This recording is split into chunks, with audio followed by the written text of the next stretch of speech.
Campionaria, signora, lo sa che siamo alla campionaria. E questa è l'azienda Don Garrà. L'azienda dei fratelli Don Garrà, io dico delle sorelle. Ne abbiamo due sorelle, ma in verità c'è pure il terzo e la terza sorella. Perché è un connubio, 6 persone, una grande squadra.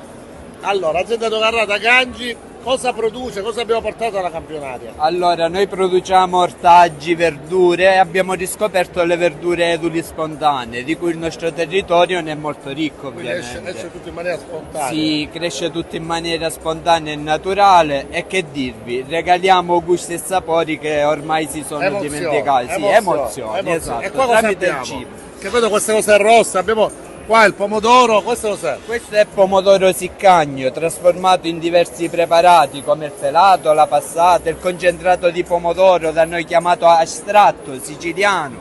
Astratto siciliano. Astratto siciliano. Ho sentito parlare della frittella, prendete una frittella. La frittella.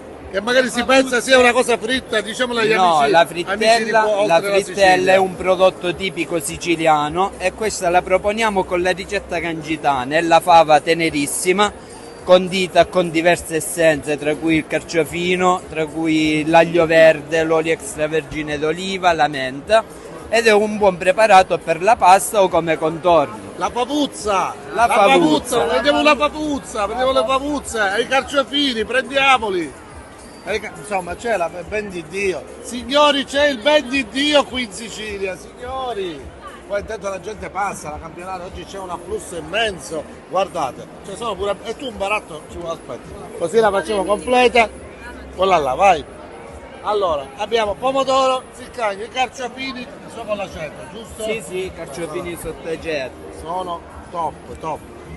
Le pavuzze! Le fave conservate al naturale per conservare la vera essenza di questo prodotto. E quindi si mantiene l'essenza del territorio, quindi uno lo prende a Bergamo, sente il sapore di Gangi. Sente il sapore di Gangi, ovviamente, e della Sicilia, perché Della Sicilia. non possiamo dimenticare la bella Sicilia, insomma. Quindi ricordate, cercate azienda Don Garrà delle sorelle, dei fratelli Don Garrà. Però le sorelle riusciranno a prendere tutto, io già lo so, già loro li hanno presi. Gangi, Sicilia, viva la Sicilia e viva io compro Siciliano! Grazie, ciao ciao ciao.